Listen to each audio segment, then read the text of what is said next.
Olá, olá, muito boa noite, muito bem-vindos ao Brasil em Foco do dia de hoje, 15 de maio de 2021. Hoje eu estou na companhia dos meus amigos Renato Barão e a Silvia Kimura. Boa noite, meus queridos, como vocês estão? Boa noite pessoal que está nos assistindo, boa noite Johnny, boa noite Barão. Antes de mais nada, pessoal, já curte, compartilha e vamos levar o máximo de informações para o pessoal. Boa noite a todos. Olá, boa noite, gente, boa noite. Opa, tá tudo, o som tá direitinho? Opa, direitinho. Tá, boa noite a todo mundo.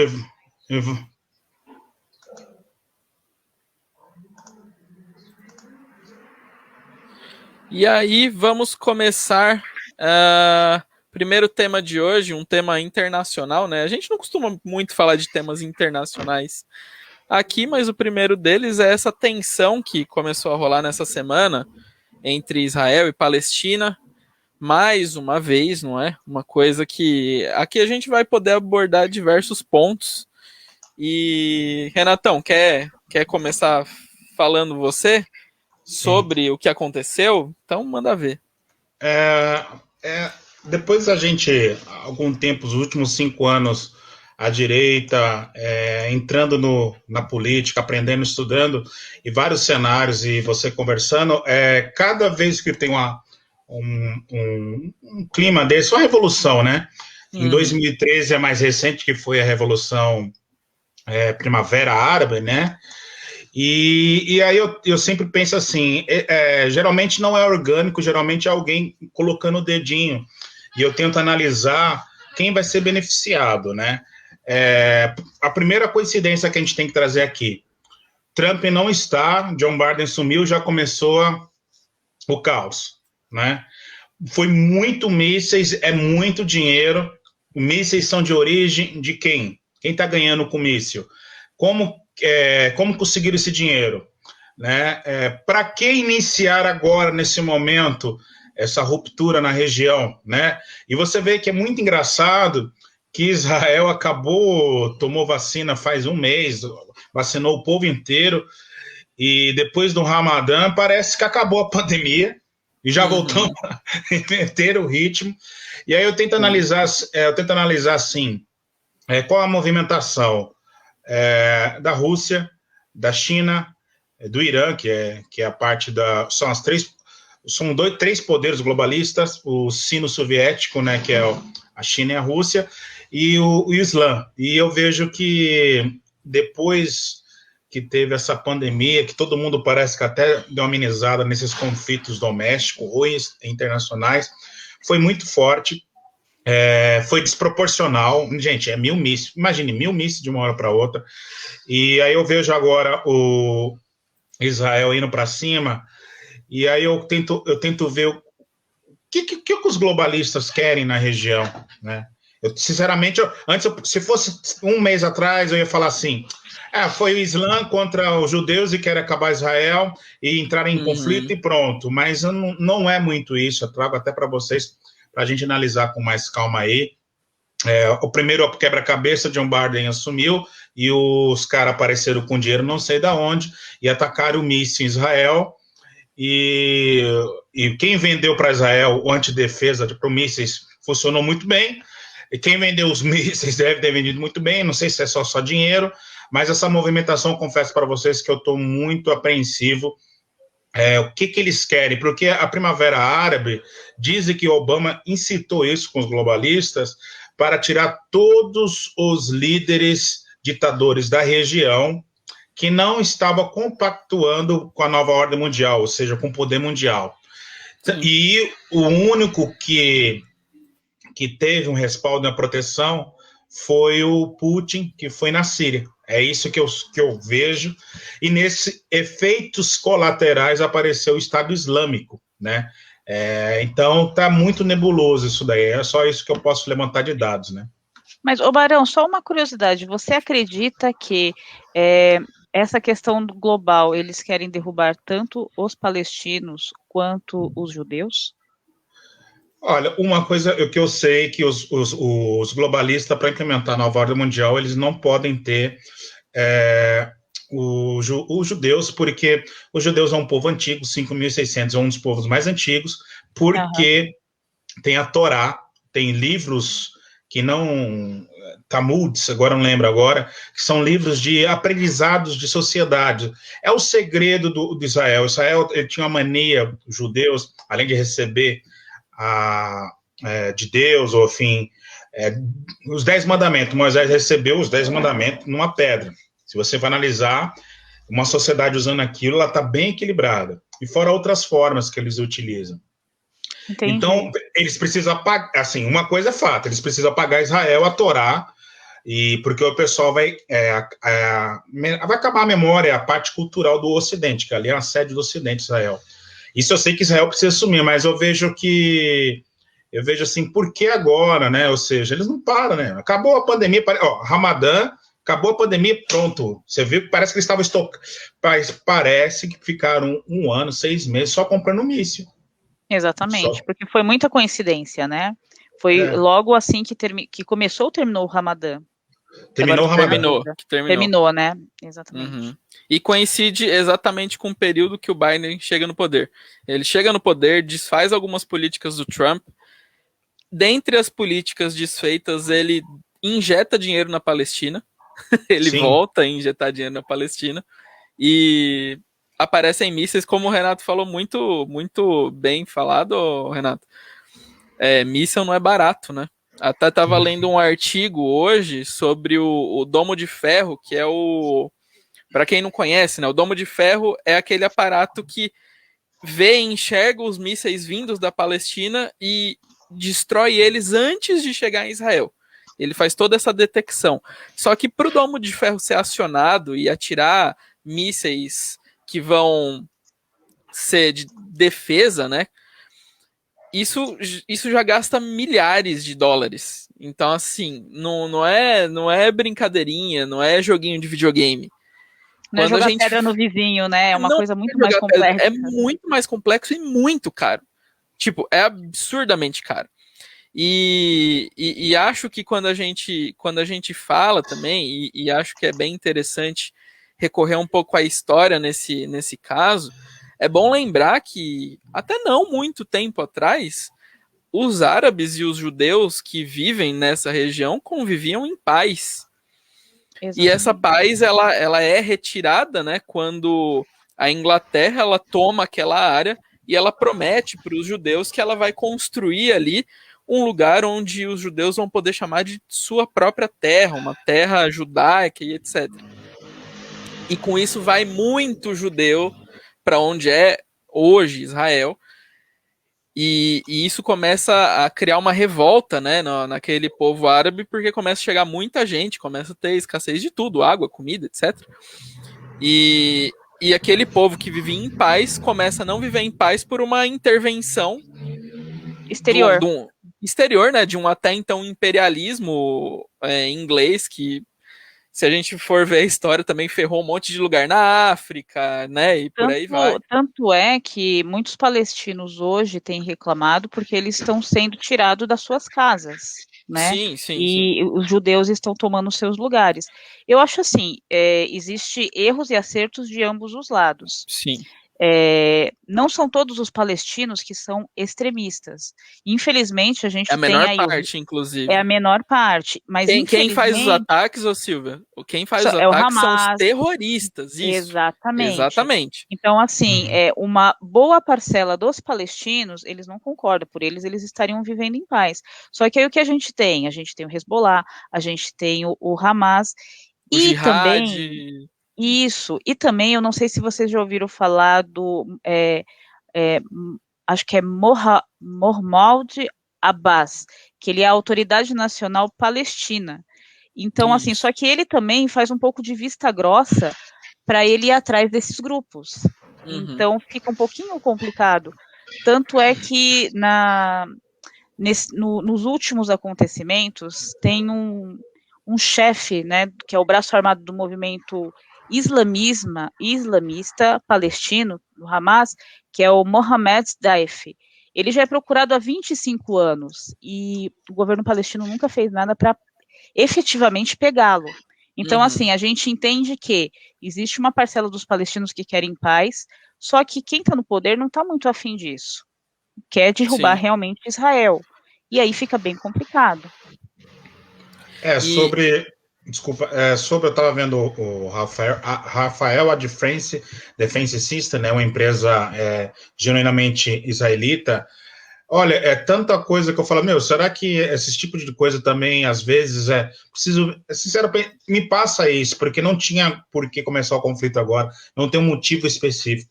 Precisamos vender e atacar, vender o sistema de defesa e de ataque, porque assim, tudo bem, precisa tirar Israel. Eu não vou entrar. O contexto de Israel, realmente lá, os israelenses, os hebreus, né, que eram hebreus, chegaram primeiros, isso é fato, atravessaram o deserto, 70 anos, enfim, chegaram lá e fizeram as 12 tribos, né, as 12 tribos de Judá, né, as 12 tribos, e depois teve a unificação, e fizeram um reino com o rei Davi, enfim, uma hora invadiram e quebraram, eles teve exodo, e então, temporariamente, eles perderam isso daí.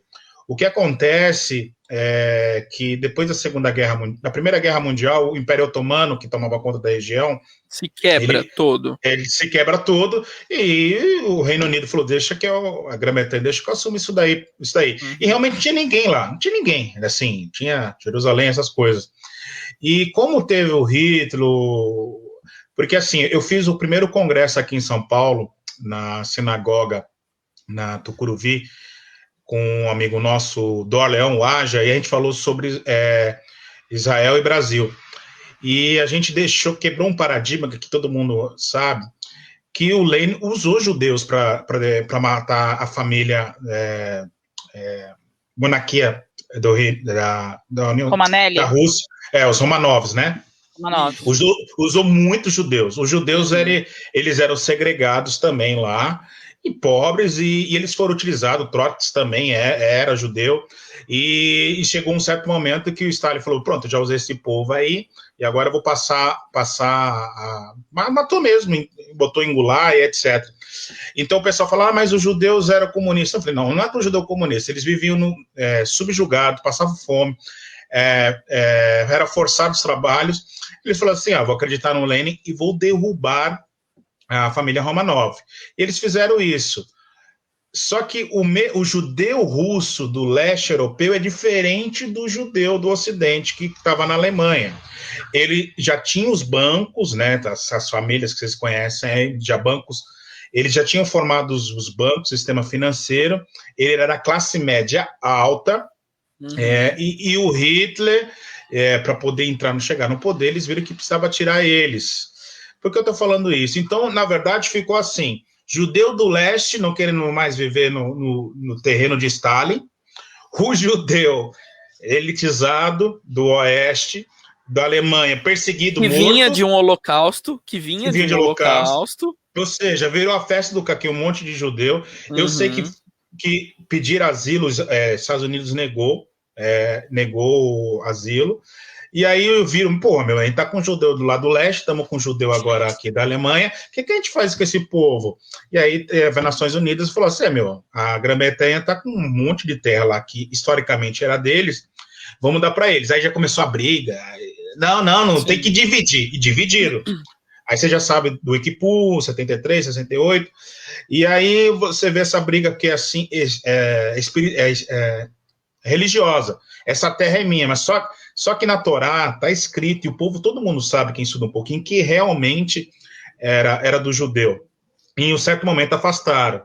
Só que aí que acontece? Eles passam a imagem que o meu rabino amigo falou, não existe etnia palestina, existe etnia árabe. Isso. Você é árabe, você não é...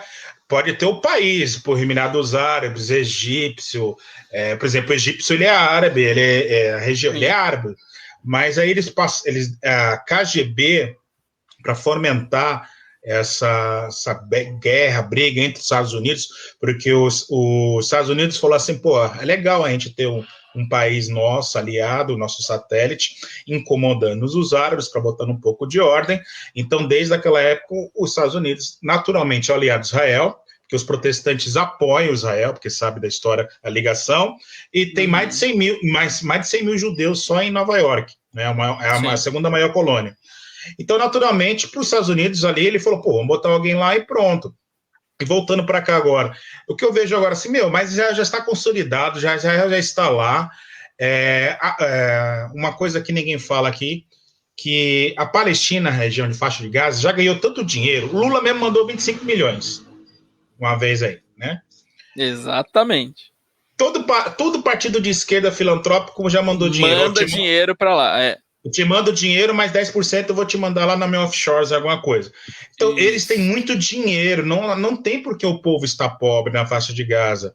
E aí eu vejo, hoje eu fiquei, como falando para vocês aqui, eu tô assustado assim, mas qual que é a intenção de lá fazer esse caos aí? Porque assim, agora voltando ao fato real, se os globalistas realmente teimaram e falaram assim, não, agora eu quero impor nova ordem mundial, eu preciso acabar com o cristianismo ou comandar a Igreja Católica, o Papa já está comandado pela nova ordem mundial.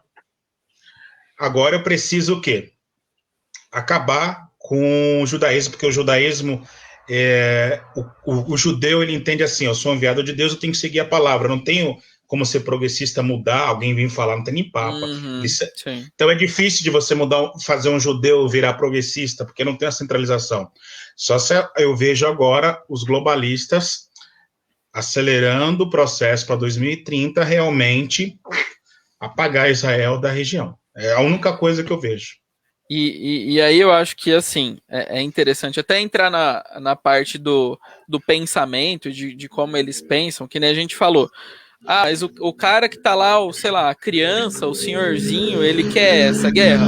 Não, ele não quer essa guerra. Ele não quer. Quem quer é o cara extremista. Mas também por quê? Que aí vale a pena falar, né? Todo mundo que tá à volta de Israel é inimigo de Israel, mas não porque Israel fez alguma coisa contra aqueles caras. Os judeus precisavam de uma terra, a Inglaterra achou aquela terra, colocou eles lá e criou-se uma briga porque os árabes, né, os muçulmanos, eles têm meio que para eles que o judeu é uma raça meio suja, né, impura, uma escória, e que isso eu tô falando em termos religiosos. Em termos religiosos, por que os jihadistas, o Hamas atacam o Israel e os judeus? Porque eles acreditam que eles estão limpando a terra. Não é porque eles querem aquele pedacinho de terra, não é porque eles querem dinheiro, não é porque eles querem fama, não. É porque eles, na crença deles, o judeu, ele é alguém que é impuro, é imundo. E eles precisam limpar essa terra. Dito isso, vale se lembrar, porque a gente acaba vendo aí, internet afora, muita gente aí, meu Deus, tomem cuidado da Palestina. Gente, vocês têm que parar de ser bobinho, porque assim, o que o Hamas, o Jihad, eles fazem? Eles usam o povo palestino como escudo, Exatamente. E, para os que não sabem, por exemplo, Israel, antes de atacar, eles anunciam onde eles vão atacar, para que dê tempo dos palestinos de bem Das saírem. Saírem, com certeza. Só que o que acontece? Pô, Johnny, mas por que eles não saem? Não saem porque os extremistas não deixam. Pô, mas esses caras são loucos, vão matar gente do próprio povo? Sim! Porque isso causa comoção internacional. Comoção internacional faz com que a narrativa vira contra Israel. E Israel, historicamente, nunca, jamais atacou um país. Ele sempre contra-atacou o que lhe foi feito. Então, assim, se você que está assistindo a gente, ou vai assistir a gente depois, vê isso, pô, Johnny, eu não acredito. Então vai atrás e procura. Vai atrás e procura informação, porque é exatamente isso que acontece. Que a mídia que vem para o Ocidente não passa. Porque eles não fazem questão nenhuma, eles não querem passar Eles não isso. querem passar a verdade, a notícia, eles querem passar novamente a narrativa. Exatamente. E essa é uma guerra que já dura décadas e não vai acabar. Não vai acabar. Porque assim, não é por dinheiro, não é por terra, as famílias vão passando para frente isso, entendeu? Exatamente. Sim. Então não adianta. Então sempre haverá gente que vai achar que limpar judeus fará com que Alá o abençoe.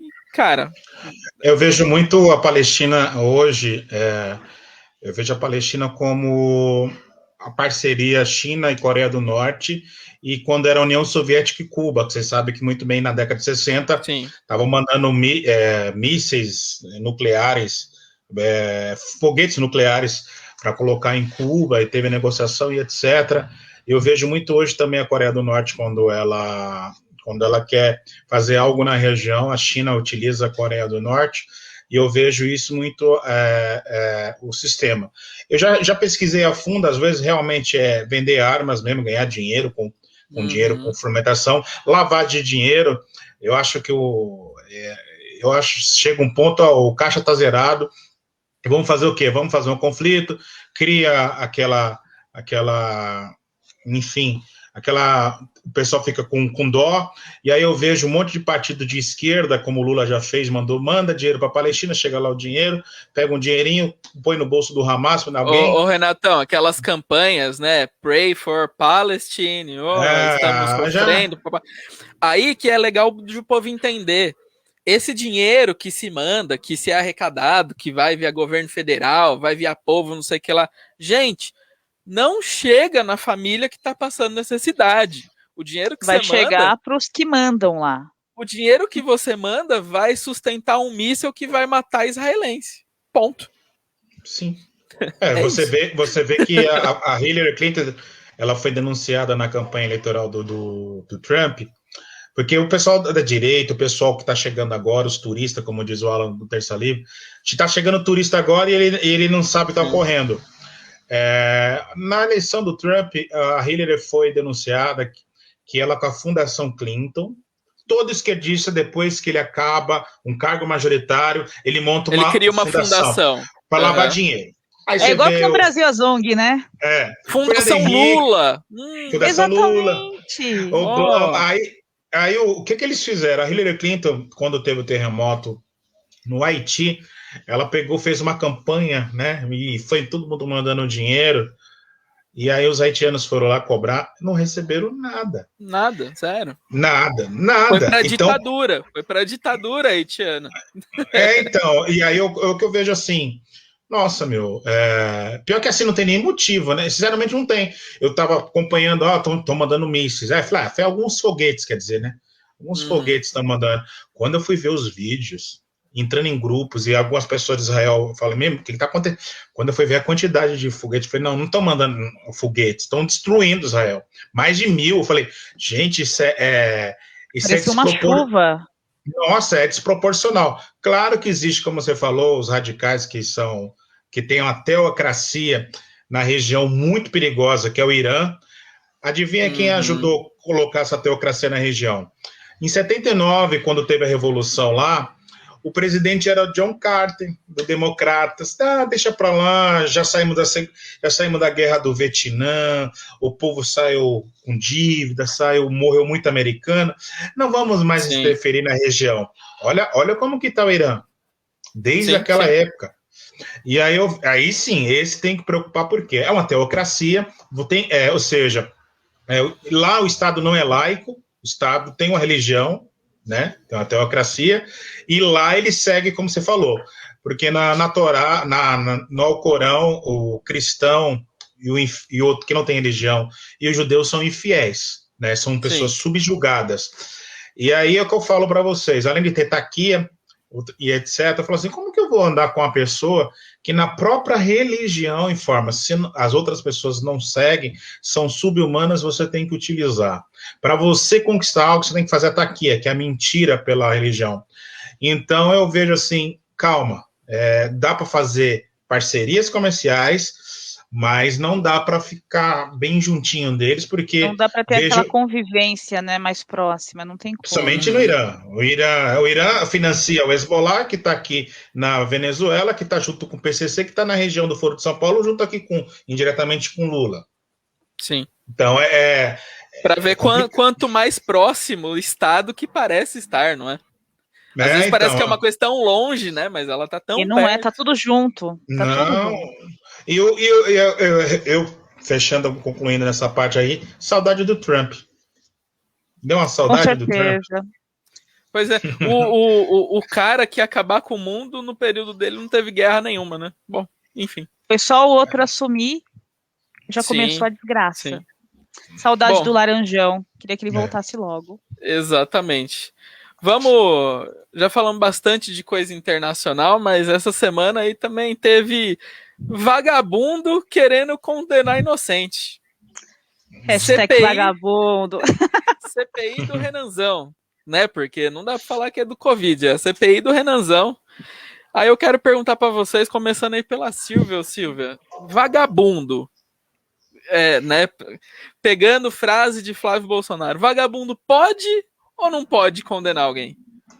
No mundo ideal, no mundo verdadeiro, não deveria, né? Mas hoje em dia o que nós vemos? Nós vemos uma CPI presidida pelo vagabundo mor. E é interessante que todas as pessoas que estão indo lá e não falam o que ele quer ouvir, ele quer prender a pessoa, ele quer mudar a resposta do depoente, é uma maravilha. Então, assim, num mundo ideal, o Renan não estaria nem ali, ele já estaria preso há muito tempo. Mas, como ele tem os amigos, né, super poderosos lá do STF, todos os processos dele tá parado, né? Não sei porquê, gente. O que será que acontece? Não são as meninas superpoderosas, mas são os togados superpoderosos, né? Exatamente. E até, ô Renatão, essa semana, até nessa doideira que foi aí a CPI do Renanzinho, o STF deixando com que o Pazuello fique quieto dentro da CPI. Permitiu, né, o silêncio do Pazuello. Permitiu o silêncio do Pazuello. Que loucura é essa aí? Até o STF tá vendo que o Renan tá passando do ponto? Então, eu fico assustado assim que o sistema tá enfrentando um general, né? Nativo, ele tá nativo ainda, né? Eu não vou entrar no... Porque assim, a porcaria da CPI, além de ser política, utilizada para destruir a imagem do seu oponente via o Congresso, ela tem realmente um dispositivo que, se mentir, você pode ser preso por mentira, né? Sim. Até achei estranho, mas viu flagrante, né? Você veja que ela foi usada muito, muito bem com o Cunha, porque o Cunha mentiu que tinha uma conta que mandava para exportar comida, etc. E depois descobriram que ele mentiu e por causa disso tiraram o mandato dele. Então a gente já sabe onde a CPI vai chegar. Tirar o mandato de alguém. Bom, se prender, aí é outros 500, mas é tirar o mandato. E eu já falei em lives, eu falo para a direita, gente, pelo amor de Deus, o Jair deixou bem claro, eu só saio daqui se for Deus, ou seja, essa CPI é para tirar mandato do Jair, essa eleição não é para Lula e o Jair disputar, é Lula e alguém. Exatamente. E aí você vai ver o quê? Um segundo turno, Lula e alguém, Lula ganha, igual aconteceu na tipo o que aconteceu aí em São Paulo. Boulos e... O ruim e o pior. Então, e aí o Lula, porque assim, eu fico meio assustado, assim, nosso Foro de São Paulo é muito mais forte que os globalistas, né? Porque assim, ou o Foro de São Paulo, depois que assumir, ele vai dar uma limpeza. O que ele é uma limpeza?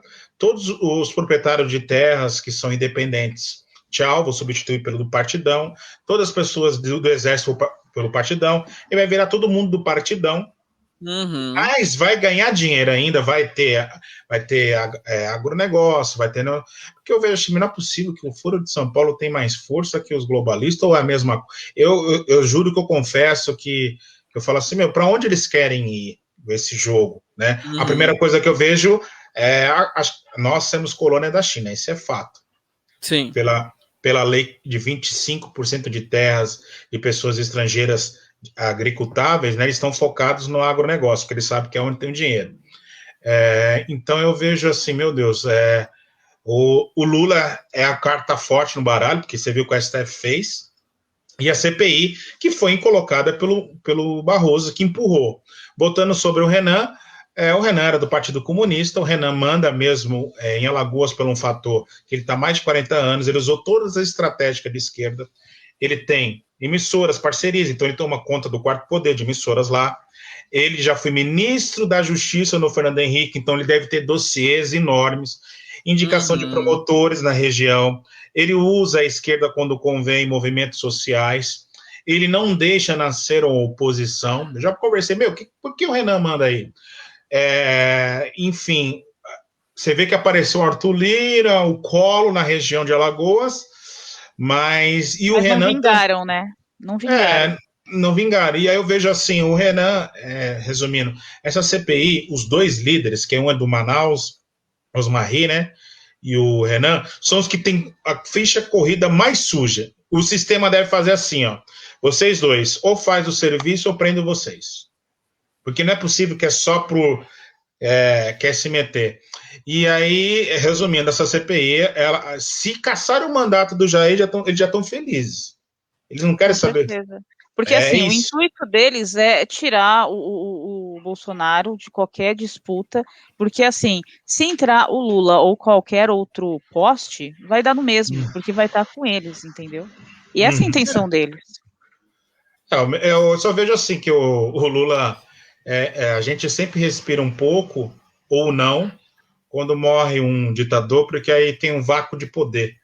Mas aí eu tô tão meio para baixo que, assim, se a gente for usar essa coerência, morreu Chaves, nossa, teve um vácuo de poder, piorou com o Maduro.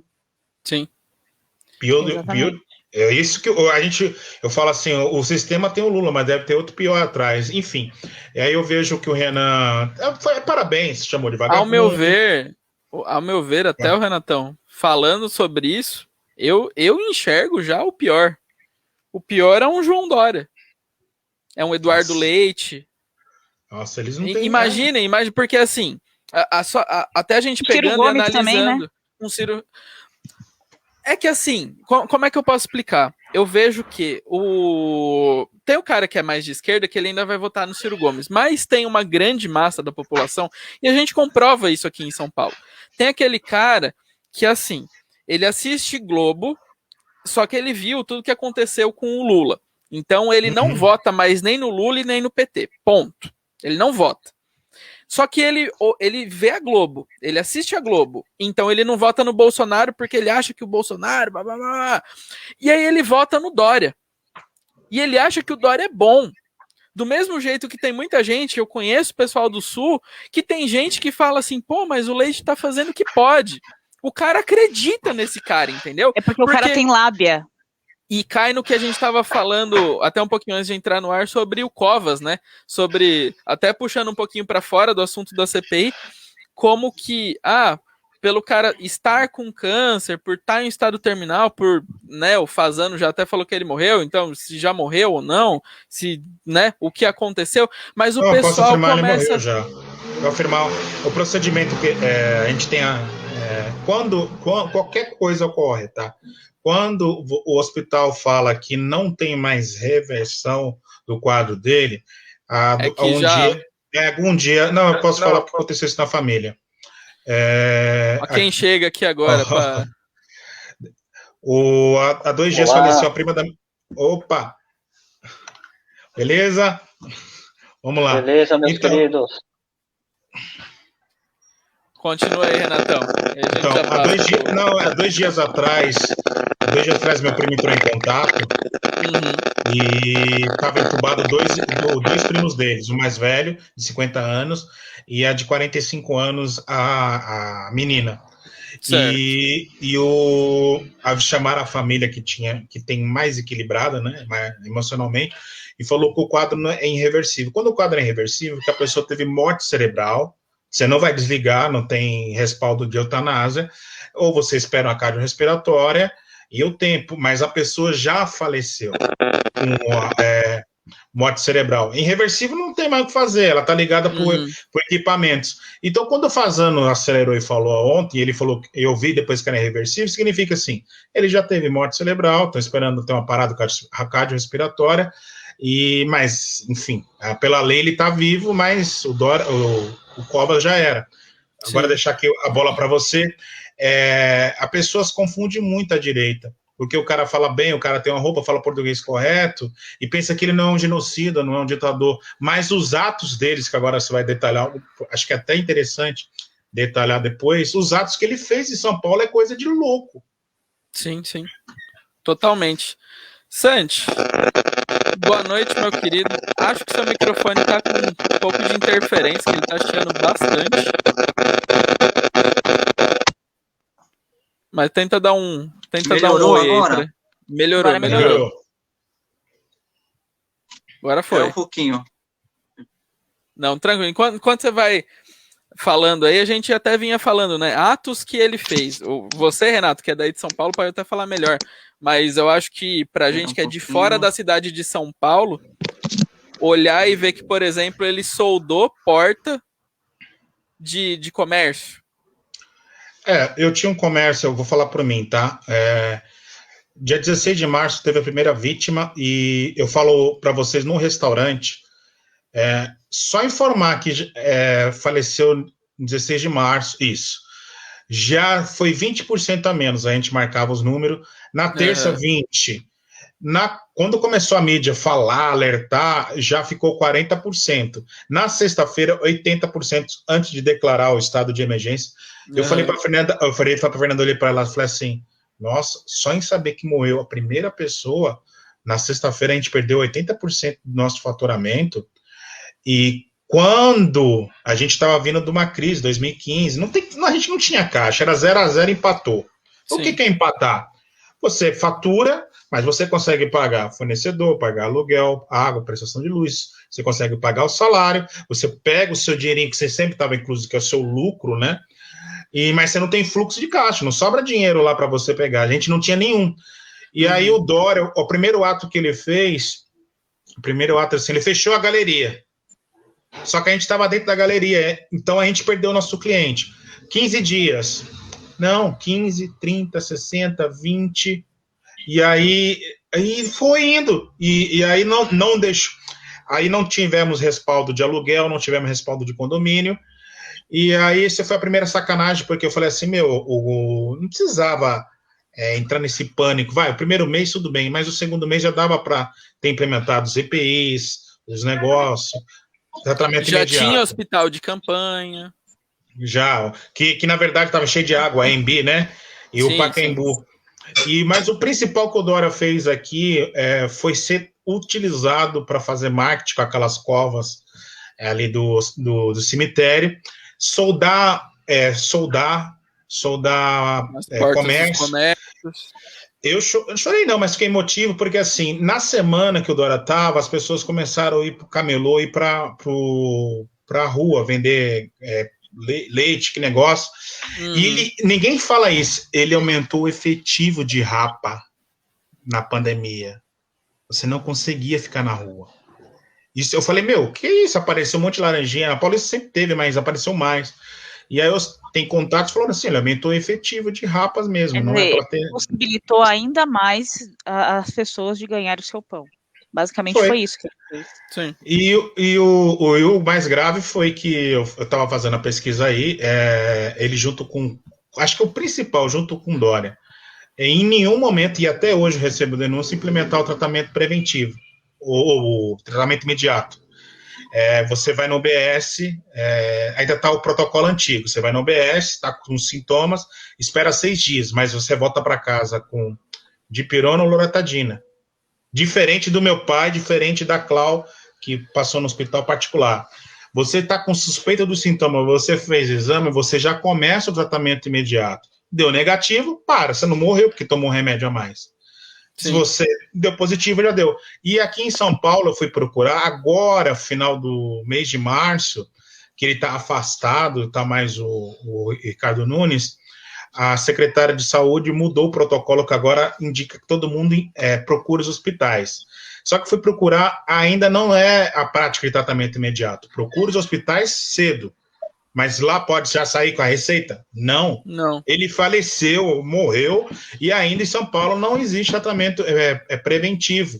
E eu falo assim, só aí ele já matou gente pra caramba. Só aí. Sim.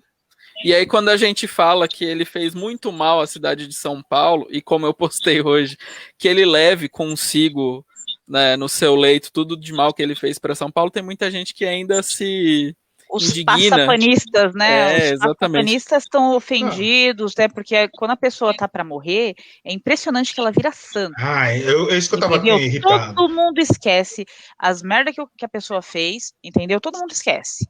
Agora Sim. ele virou santo, todo mundo agora tá concordando com tudo que ele fez de errado. Isso eu fico indignada também. E aí, Santi, dá seu boa noite aí pra gente. O que você acha aí disso daí? Aí, meus queridos, desculpem pelo problema no áudio aí, agora eu tô de volta aí, só que sem o fone de ouvido, e consegui retornar aí. Então, como munícipe de São Paulo, né, o que eu tenho a dizer sobre o Covas é o seguinte, eu quero deixar aqui meus mais profundos e sinceros pêsames a todos os parentes, todos os familiares das vítimas dos atos do Covas como prefeito, né? O Covas, ele realmente causou um genocídio aqui no município de São Paulo. Por quê? Para evitar a propagação do vírus, qual que era a principal orientação da dita ciência? Era manter o distanciamento social, né? Evitar aglomerações e manter a distância entre as pessoas para que as pessoas não se contaminassem. E o que o Covas fez, né, quais foram as principais medidas dele enquanto prefeito durante a pandemia? Ele reduziu a frota de ônibus, né, quando a frota de ônibus deveria ser ampliada. Ampliou o rodízio, né, também, Santi. Isso, eu já vou chegar aí, mas assim, antes do rodízio da morte, a primeira coisa foi que ele reduziu a frota de ônibus. Houve até ordem judicial para ele manter a frota normal, e ele se recusou a cumprir essa ordem, argumentando que, como havia menos pessoas circulando, não era necessário manter 100%.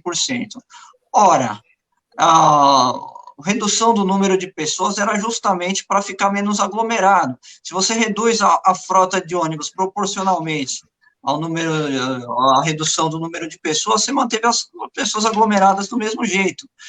Então, eu acredito que o maior foco de contaminação de Covid-19 em São Paulo era a lotação no transporte coletivo, porque era o único lugar onde você tinha milhões e milhões de pessoas aglomeradas todos os dias, né? E solidariamente responsável também ao governo do estado, porque reduziu a circulação de trens no metrô e na CPTM, né? Se você olhar algumas fotos no meu perfil do Facebook lá para trás, uns 2 meses atrás, né? Como sou usuário do transporte coletivo, eu entrava no ônibus lotado ali e fazia uma selfie mostrando que o quanto o ônibus estava lotado, né? Uma coisa assim lotada, impressionante. Parecia que nós não estávamos em pandemia de tanto que o ônibus estava lotado, né? E a segunda questão foi essa que a Silvia mencionou aí, o rodízio da morte. O que foi o rodízio da morte? Numa dada semana ali, deu na telha ali, sem base científica nenhuma, simplesmente porque deu na telha ali. Foi as carreatas, Santi. A gente conseguiu fazer as carreatas e encheu a rua, lembra? A gente estava fazendo todo dia carreata. Levou na Paulista 8 horas, e aí ele os caminhoneiros também foram.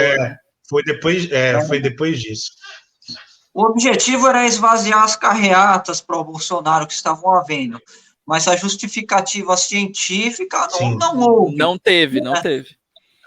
E o que acontece? Nesse rodízio aí, as placas dos veículos podiam rodar dia sim, dia não. Então, o que acontece?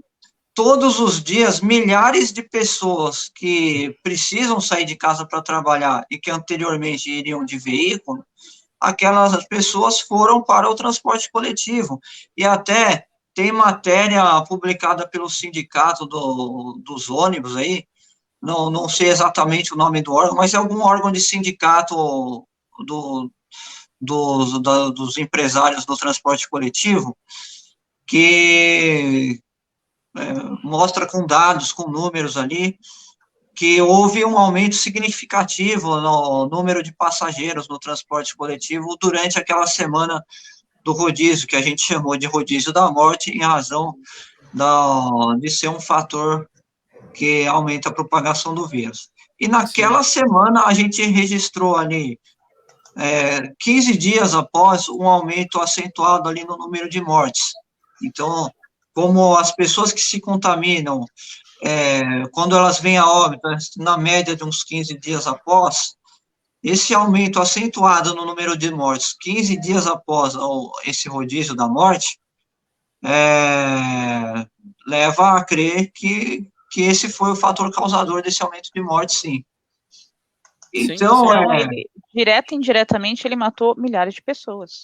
Fato. Matou.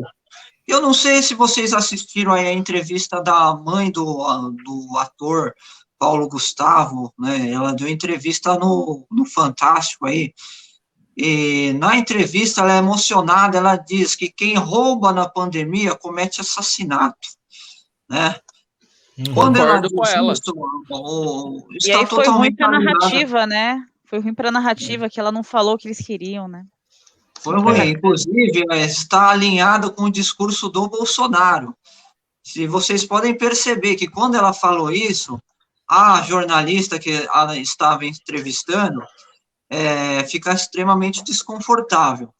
Por que eu menciono essa questão de roubar na pandemia? Porque em meados de maio, junho do ano passado, nós tivemos uma operação da Polícia Federal aqui no município de São Paulo, apurando desvios de recursos na autarquia municipal hospitalar de São Paulo.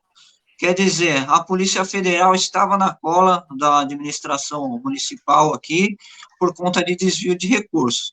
Então, eu lamento muito que o Covas se vá antes da Polícia Federal chegar no cangote dele. É isso que eu lamento. Infelizmente, né? Mas esperamos que ele receba outra justiça. E assim, aos passadores de pano do Covas, depois eu vou fazer um corte, vou colocar na minha página pessoal e falar assim, ó, para vocês que passam pano pro Covas, tá aqui o porquê que a gente fala que ele não foi o anjinho que foi, que ele se veja com Deus sobre tudo que ele fez para milhares de pessoas, tanto em tudo que o Santi falou, tanto no que o Renato falou da questão das pessoas que perderam o emprego, porque quantas dessas pessoas passaram fome, morreram e etc. por causa disso, não é? Então, assim, ele não é um anjinho, não é a morte dele que fará ele ser um anjinho, e é lógico, a gente não deseja mal a ninguém, mas como eu postei, que ele se veja com tudo que ele fez de mal. Eu não desejo mal nenhum, mas que ele se veja com o mal que ele mesmo fez para todas as pessoas. O Santi está aqui só para o Covas, na verdade, dá para fazer um Covas PSTB, né? Deixar uma coisa bem clara. Dá para fazer uma live, porque o Santi participou da campanha, eu fiz a parte da Clau. O PSTB junto com o Covas, na verdade, existia um boato na Rádio Peão que ele não duraria 6 meses depois de eleito. Maio, deu certinho quem falou, né? Chegou nos nossos ouvidos que ele estava disputando uma eleição na Miguel, porque ele já estava em casa terminal e não dá mais 6 meses. Então, o primeiro fato ocorreu. Segundo, Covas PSTB comprou a eleição aqui em São Paulo, utilizou os cavalos de Troia patriotas, tirando o Major Costa e Silva de nominata, colocando Mamãe Caguei, a Joyce que tirou o Eduardo com o Major Olímpio e colocou, o Andrés Matarazzo que não liberou a cadeira, o Levi já faleceu, mas até o Levi que conversaram com ele para ceder a cadeira para tipo Luiz Felipe, para poder disputar também. Então, ele escolheu o candidato dele, o Boulos. Depois que foi reeleito, aumentou o salário 35%, numa pandemia dele de secretários, cortou vale de aposentados. Verdade, né? Barão, verdade. Essa é uma boa de lembrar. Esse aumento absurdo que existiu. Sim, ele conseguiu. Nós da direita não elegemos um candidato porque o PSDB se aglutinou com um grupo, fez acordo já com a esquerda, porque sabia que o PT está queimado, o Boulos tem uma rejeição muito alta, ele se aglutinou. O Celso Somani ia ser vice dele, não quis, saiu, mas a Igreja Universal ela deixou em aberto, ela não deixou para votar no Somano.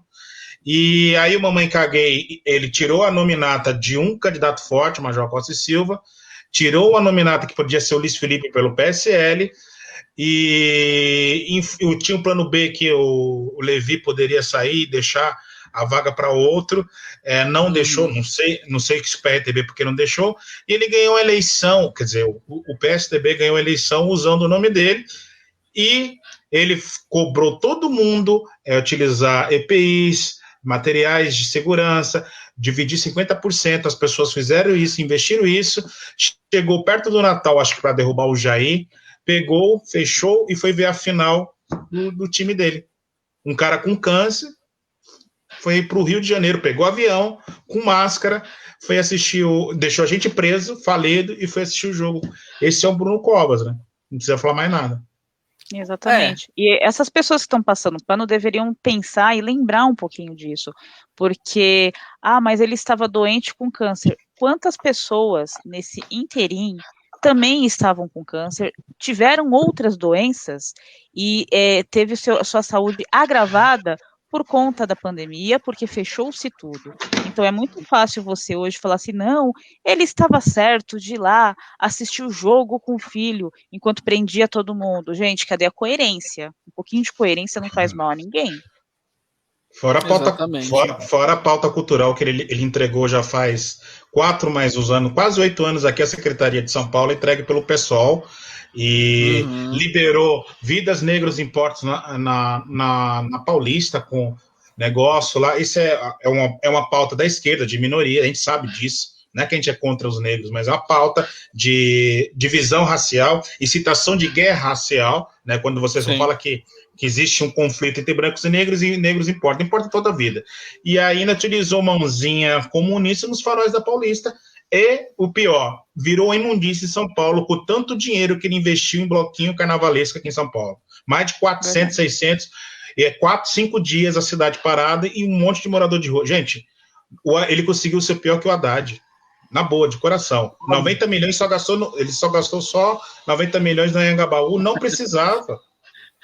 Acabou, né? Difícil, que é difícil. Tenho observado essa questão dos bloquinhos aí, se vocês forem ver, no Carnaval de 2020, em que vários especialistas já alertavam que existia muito risco de propagação do vírus, caso se realizasse os blocos. O próprio presidente já tinha falado antes do Carnaval, para não ter Carnaval. Bolsonaro já alertava isso, né? Sim. E esse investimento em peso aí da Prefeitura de São Paulo nos bloquinhos aconteceu durante a pandemia, né?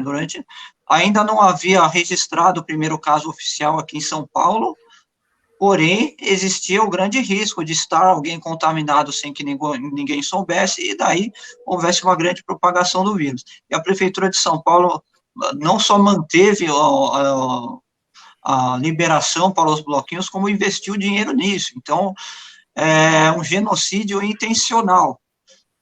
Isso sim é genocídio, né, Santi? Exato, esse é o verdadeiro genocídio. Porque o pessoal não sabe mais o que significa genocídio. Eles inverteram totalmente o significado. Exato. Porque uma coisa é você defender o direito das pessoas trabalharem, outra coisa é você investir e promover intencionalmente um evento que pode aumentar a propagação do vírus com recursos públicos. E sim a gente pode falar em genocídio.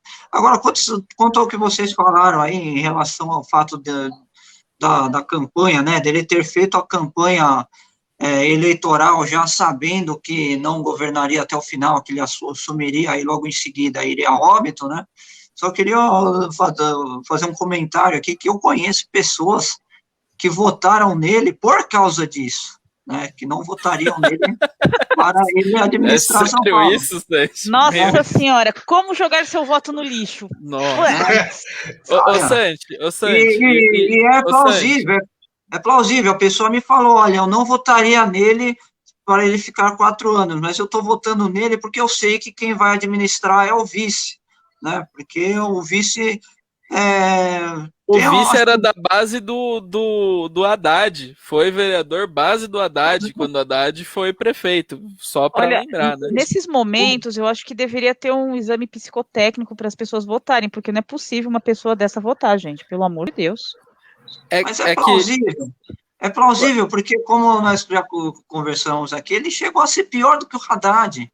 Né? Sim. Nossa. Esse que sabe Sabe um problema que eu vejo? Assim, vocês são até melhor para falar do que eu.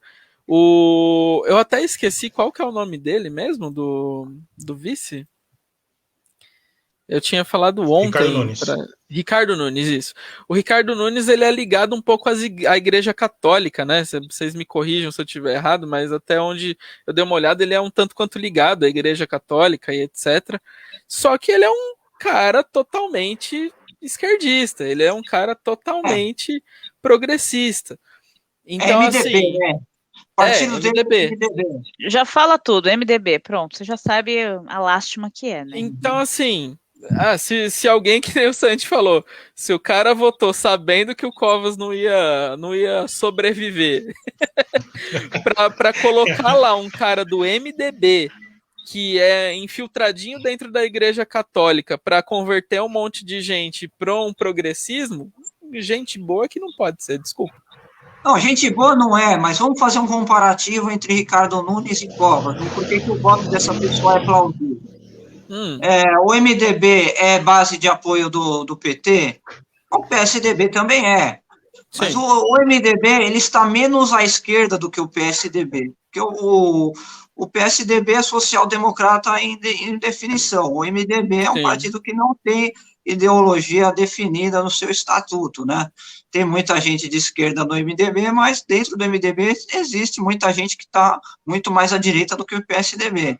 É um partido que dá para negociar alguma coisa muito mais do que com o PSDB, assim, com o MDB ainda, apesar de muita divergência, muita oposição, ainda dá para conversar, ainda dá para ter diálogo. O PSDB não dá para nem ter diálogo.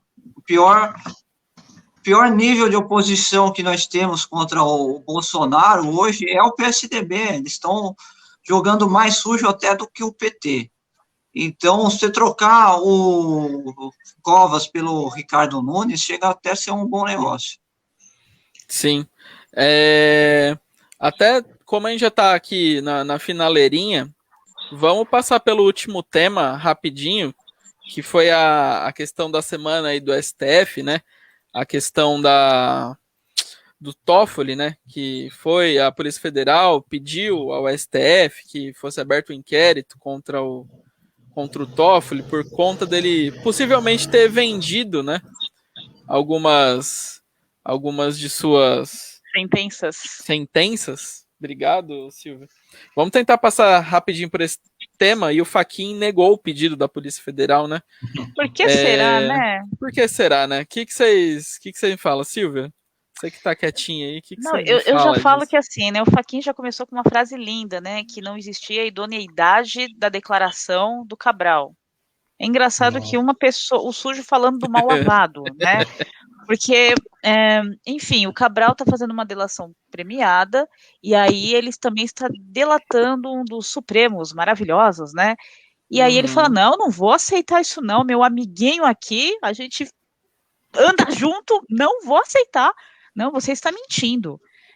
Novamente, o judiciário dominando todas as pautas, dominando tudo o que a justiça quer fazer. Então, a PGR tinha entrado com essa solicitação, né, de investigação, só que já foi totalmente bloqueada.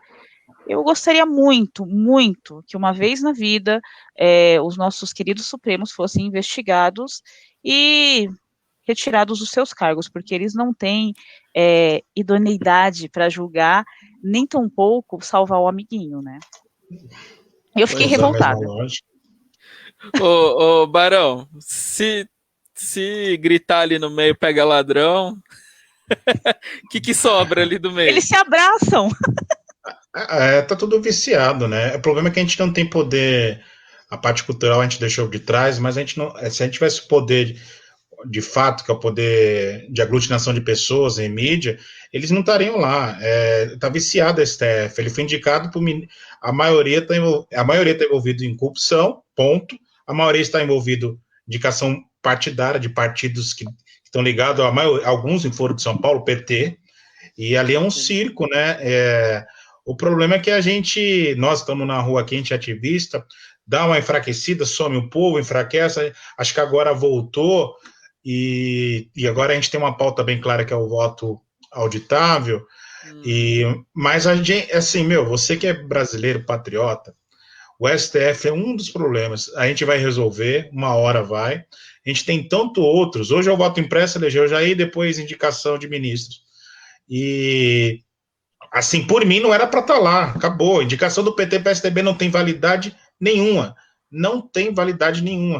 e é ridículo, né, os dois petistas estão passando a mão, e é o que eu falo, né, a gente tem 27 vagas, e agora a gente vai também ter que pensar com os senadores, a gente vai colocar em Brasília para pelo menos resolver esse problema do STF. Justamente. E aí, Santi? E esse STF aí? Em razão ao fato que o Barão comentou aí, que é o fato da indicação dos ministros estar viciada, né? Eu acho que seria passível de nulidade a nomeação dos ministros, por quê? Porque a nomeação ocorre mediante sabatina no Senado. E na época em que a maioria desses ministros foi sabatinado, estava vigente o mensalão. O mensalão foi amplamente comprovado com materialidade. Réus foram presos, só não conseguiram chegar diretamente na pessoa do Lula. Mas o Zé Dirceu, o Genuíno, foi todo mundo preso, e foi comprovado que houve um mensalão e diversos parlamentares, né, envolvidos votavam junto com a base governista em razão do mensalão. Então, se a aprovação da nomeação desses ministros aconteceu mediante um ilícito, né, o Partido dos Trabalhadores pagava o mensalão e o senador votava ali a favor daquela nomeação, isso é passível da anulação da nomeação desses ministros, como deveria também da anulação de diversos projetos que foram aprovados do PT no Congresso, e ninguém, né, chegou a levantar essa bola. Né, tudo que o PT verdade. naquele período continuou vigente. Então, isso daí é um crime de lesa pátria. Agora, por que é um absurdo essa decisão do Fachin? Se você pode desconsiderar uma delação premiada em razão do delator ser um criminoso, ora, então todas as delações premiadas estão anuladas automaticamente, porque ninguém faz uma delação premiada sem ser criminoso. O Instituto da Delação Premiada, ele consiste justamente nisso aí, do sujeito ser um criminoso e estar delatando aí outros envolvidos no esquema em troca de um abrandamento da sua pena, né? Por isso que é premiado. O prêmio é um abrandamento da sua pena. E, então, não faz sentido nenhum você desconsiderar a delação pelo fato do indivíduo ser o criminoso, porque a delação premiada existe justamente porque o indivíduo é criminoso. E a gente sabe que a decisão do Fachin não só em razão de um corporativismo judiciário, mas principalmente porque, muito provavelmente, se for a fundo nessa investigação aí, não vai rodar só o Toffoli, vai acabar chegando também no Fachin e nos seus colegas aí. Fachin, Lewandowski, Mendes. Se investigar todos vão cair, a verdade é essa. Sim. A vinda de sentenças é muito comum já no judiciário brasileiro. Então, isso aí causaria um efeito dominó. Até como a gente fala, né, como todos nós somos aqui do estado de São Paulo, basta a gente ver o que o Tucanato fez com o judiciário de São Paulo. A gente falar que venda de sentença é normal, é porque é normal mesmo, e a gente sabe muito bem. É só olhar para os prefeitos e governadores todos do PSDB, ver o que eles fazem e ver o quanto que o judiciário passa pano para esses caras, não deixa que eles sejam investigados e por aí vai. E o Ministério Público aqui de São Paulo também é aparelhado, porque ele adora perseguir o Douglas Garcias. Sim. E ele foi rapidinho lá multar o Everton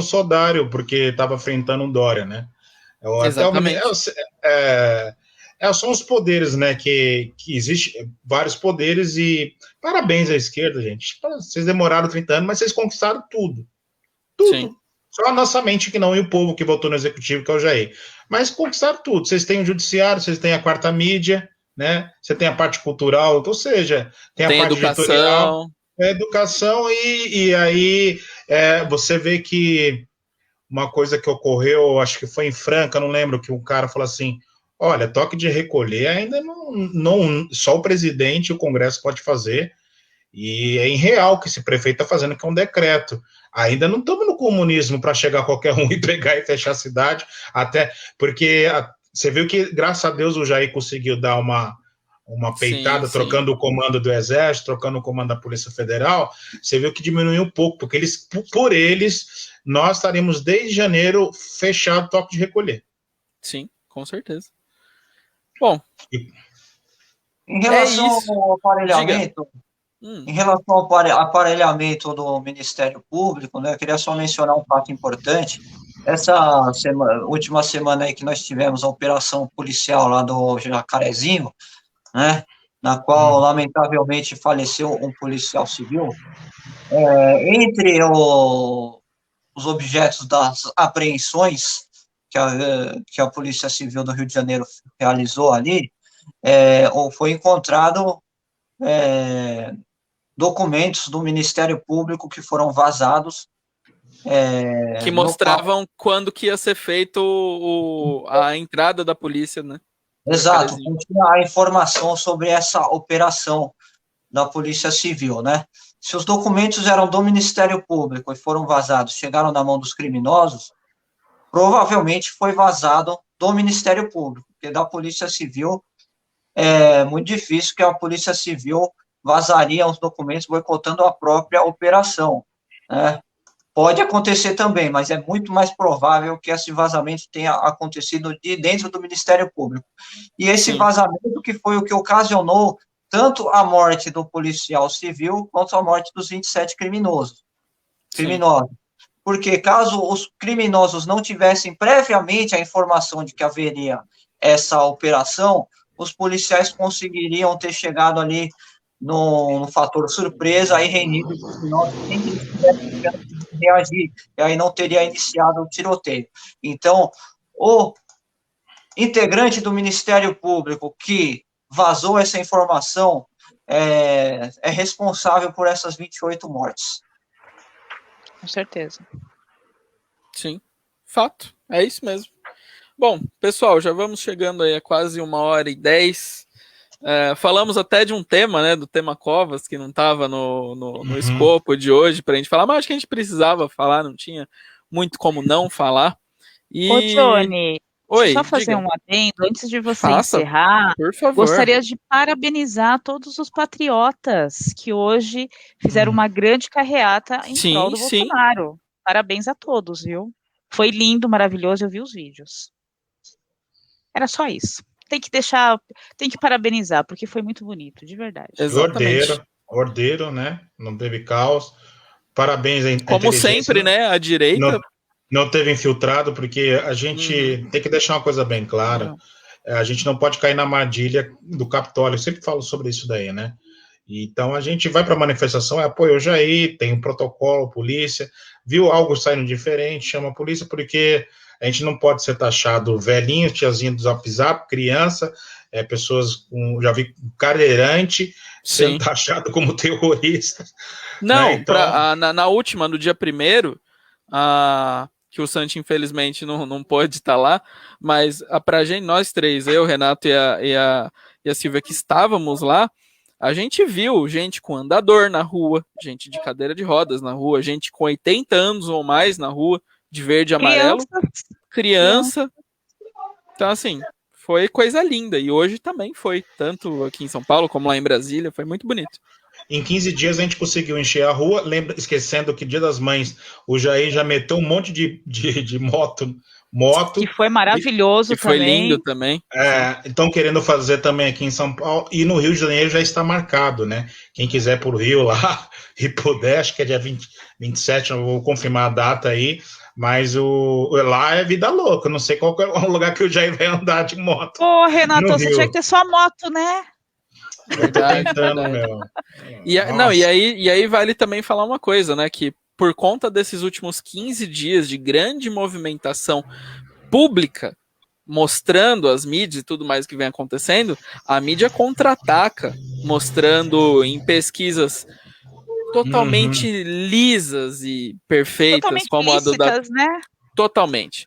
Falando que Lula daria um 7-1 em Bolsonaro se as eleições fossem hoje. Uhum. Inclusive, nós vimos Daria assim sim. as pesquisas sendo feitas na porta de presídios, né?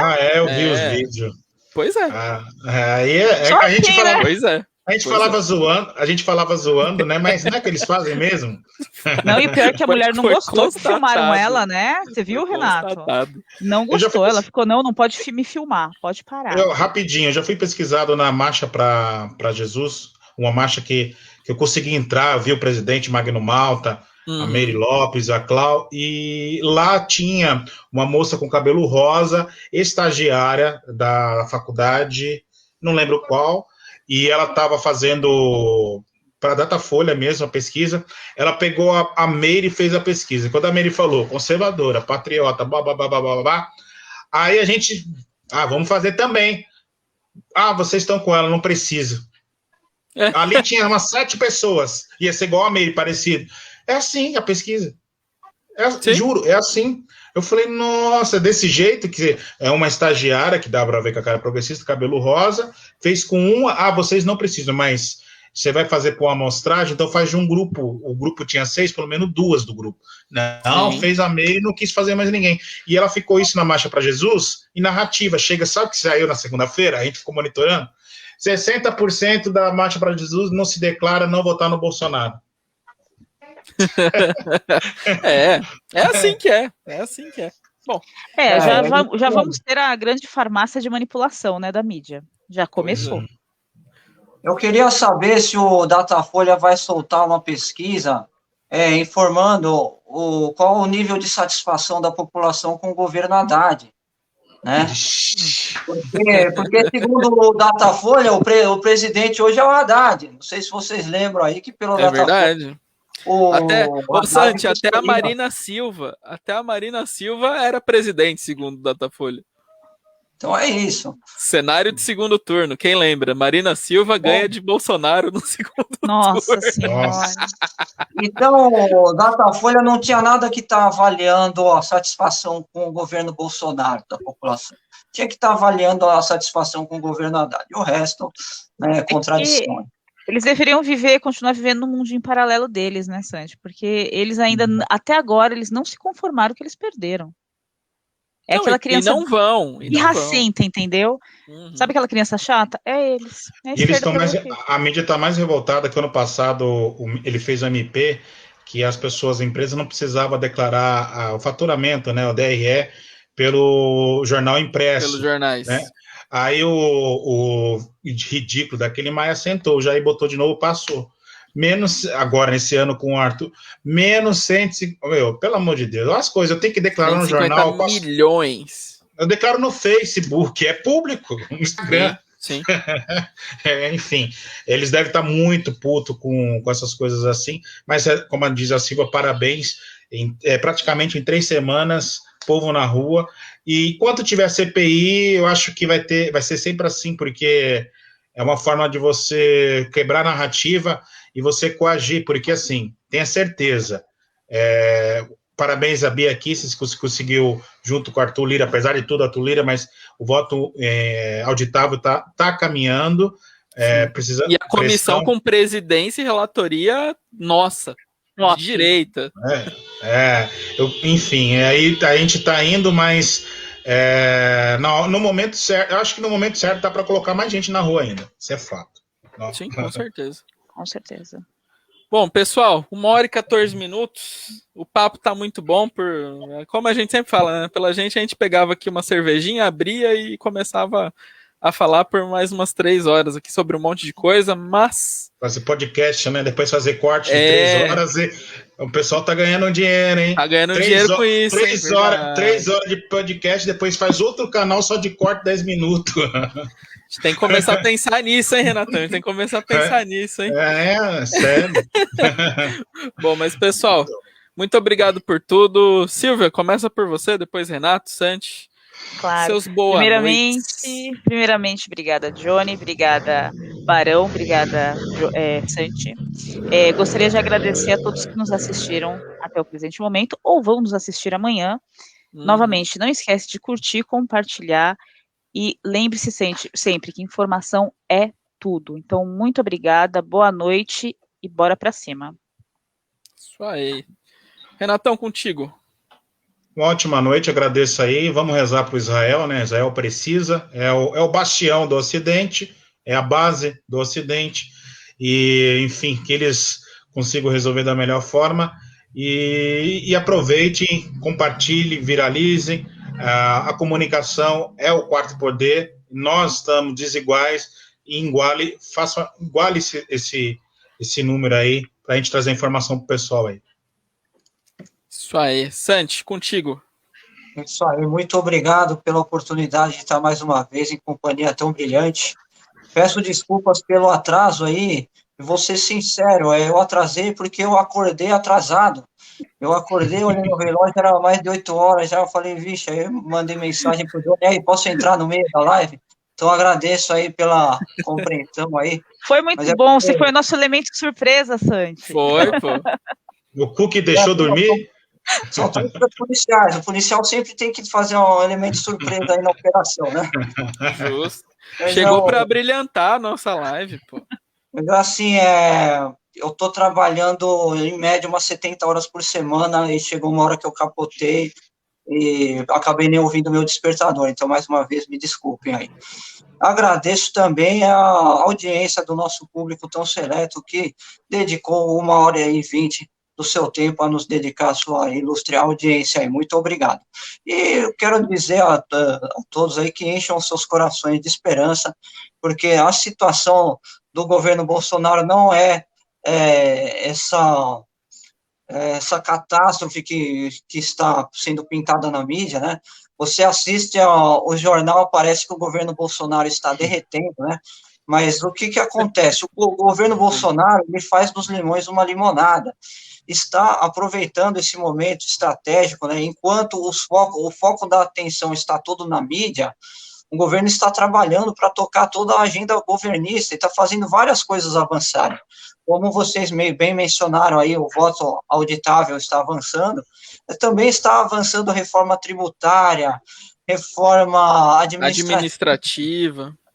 Se vocês virem a entrevista do secretário de desestatização do governo Bolsonaro, que eu vi no último Pingos nos Is, tem excelente entrevista aí que as privatizações vão começar a andar a partir de agora aí, né? Então, enquanto há essa cortina de fumaça que é a CPI, o governo, como disse bem o Ricardo Salles, vai passando a boiada, né? Coisa que, caso não houvesse esse foco das atenções todo direcionado na CPI, talvez houvesse aí maior articulação da esquerda para atrapalhar toda essa agenda governista. Então, o governo Bolsonaro está sabendo, sabiamente, fazer dos limões uma limonada aí. E no tocante à popularidade, não esquentem a cabeça, porque o verdadeiro termômetro são as pesquisas, elas são enviesadas. E é isso aí, vamos com tudo que a gente vai vencer. Um forte abraço a todos, um excelente final de semana. É isso aí, pessoal. A gente fica por aqui, sempre lembrando, por favor, curtam, compartilhem, mandem para aquele seu amigo que acha que a Palestina é tadinha, que o Covas é tadinho e que o Renan Calheiros está fazendo um bom trabalho. Mande para ele essa nossa live, para que ele... Abra os olhos dessa pessoa. Exatamente, abra os olhos dessa pessoa e nos vemos semana que vem, 19h30 novamente. Acompanhe a gente aqui no Facebook, no Twitter, no Instagram, no nosso canal do YouTube. Aparece lá, Jornal Brasil Oficial. A gente está lá com drops, noticinhas rápidas. Vá até o nosso site, jornalbrasil.jor.br, sempre notícia atualizada, sem o viés de esquerda, sempre mostrando pelo um olhar conservador o que está acontecendo aqui no nosso Brasil e no mundo. Demais é isso. Obrigado, meus queridos amigos Renato, Silvia, Santi. É sempre, né, uma delícia estar aqui junto com vocês. E eu nem sei se eu posso falar, o Santi, ele também participa do Jornal Conservador, né, Santi, com o Rui. E nesta quinta-feira, eu e o meu querido amigo Daniel Rulli estaremos participando de uma live com ele. Então, também acompanhem lá o Jornal Conservador, que também é um amigo que traz notícias conservadoras, e a gente aqui não tem invejinha, não tem nada, a gente quer que todo mundo cresça, porque só com muita mídia de direita que a gente vai conseguir reverter o cenário no nosso país. Pessoal, diga, Santi, diga. Eu queria aproveitar o ensejo, já que você falou do Jornal Conservador, e como estava em pauta nessa live, eu acabei perdendo porque cheguei atrasado aí, a questão da Palestina e Israel, né?